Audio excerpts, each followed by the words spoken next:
Bismillahirrahmanirrahim. Assalamualaikum warahmatullahi wabarakatuh. Perkenalkan, nama saya Muhammad Rifki Barullah dengan NPM 2302101900092. Di sini saya ingin mempresentasikan bagaimana ekosistem terumbu karang tersebut. Next ya. Oke, pertama kita di slide selanjutnya adalah latar belakang. Indonesia adalah negara kepulauan terbesar di dunia dengan panjang garis pantai lebih dari 81.000 kilometer.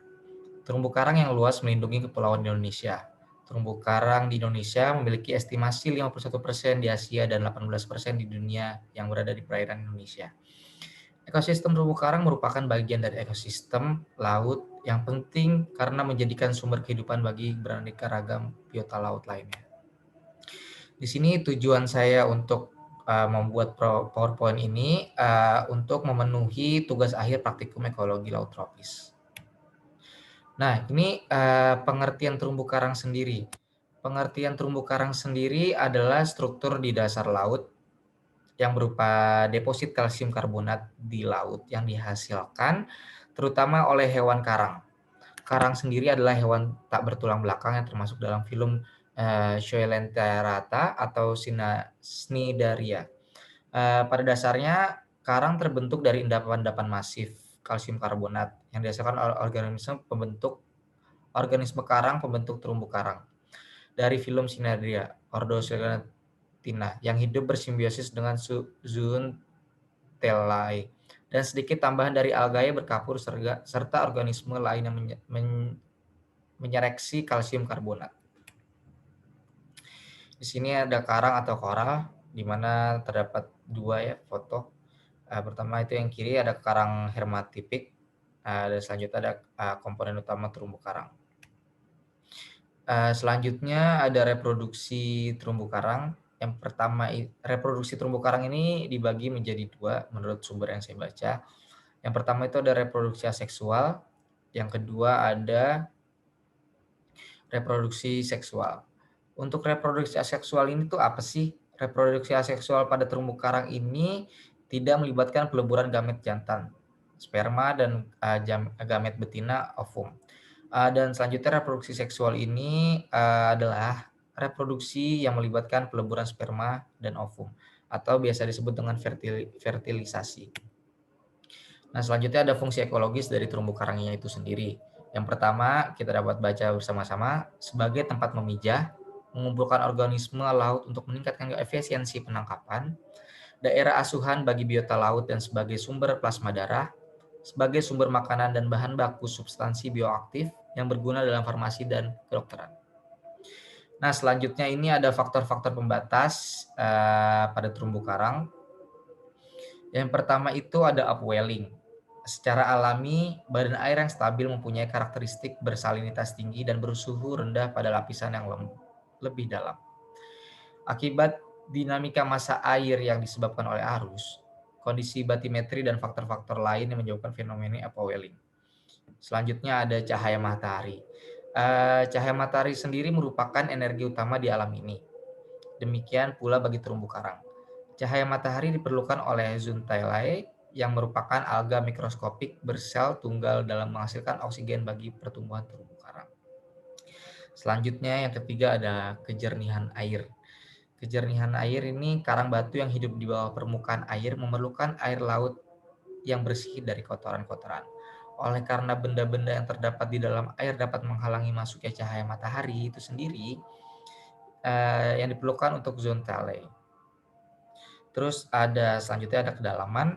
Kedalaman suatu substrat terumbu karang akan menemukan sebagian populasi terumbu karang itu sendiri. Semakin dalam posisi substrat dari permukaan air, maka penetrasi cahaya matahari dan suhu massa air semakin kecil. Sehingga pertumbuhan karang di lokasi tersebut juga semakin berkurang. Selanjutnya ada suhu perairan. Suhu perairan pada faktor pembatas terumbu karang ini tumbuh sangat baik antara rentan suhu 25 derajat Celcius sampai 29 derajat Celcius. Temperatur maksimum di mana terumbu karang masih hidup adalah 36 derajat Celcius.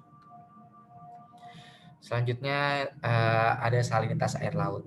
Salinitas di mana karang batu dapat hidup yaitu 27-40%. Tetapi mereka hidup paling baik pada salinitas normal air laut yakni 36%. Dan lain-lain seperti pengendapan, arus, dan lain-lainnya.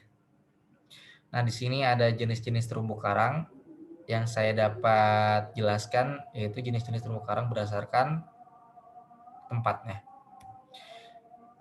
Nah, ini terumbu karang tepi atau fringing reef berkembang di sepanjang pantai dan mencapai kedalaman tidak lebih dari 40 meter.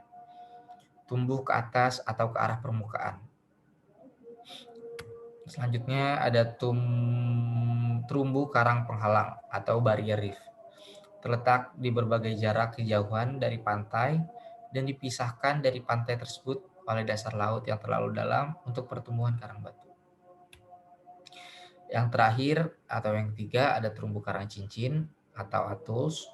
Terumbu karang yang berbentuk cincin dan berukuran seperti pulau. Ini berukurannya besar, dapat seperti pulau, bisa dapat lihat bersama-sama di gambar. Jadi ini adalah salah satu foto yang saya dapat ambil dari sumber.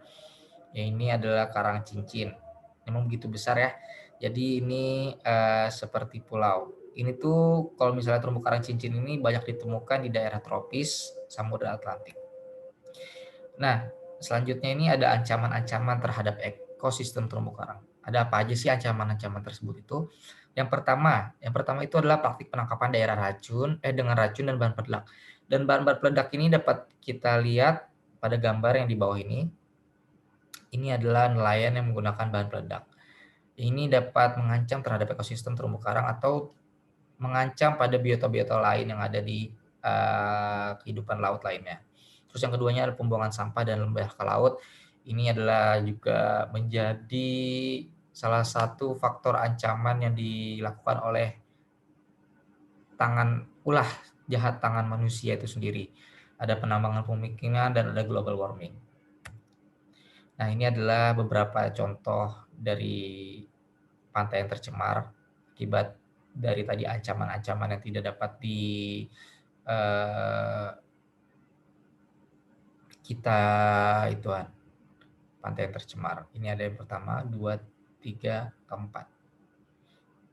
Ini adalah rata-rata dari sampah ya, sampah dan limbah pabrik yang merupakan dari ulah manusia itu sendiri yang dapat merusak ekosistem laut itu sendiri. Selanjutnya ini adalah saya dapat poster sedikit untuk stop illegal fishing. Karena stop illegal fishing dapat yang kalian tahu, yang saya tahu, illegal fishing dapat merusak ekosistem yang ada di perairan laut itu sendiri. Selanjutnya itu, let's make coral colorful again. Ini adalah sebagai propaganda untuk membentuk terumbu karang berwarna lagi. Karena banyak dari terumbu karang sekarang sudah tidak berwarna atau rusak akibat tadi ancaman-ancaman tadi, akibat oleh manusia itu sendiri. Dan terakhir adalah save the sea. Terakhir, thank you. Terima kasih. Wassalamualaikum warahmatullahi wabarakatuh.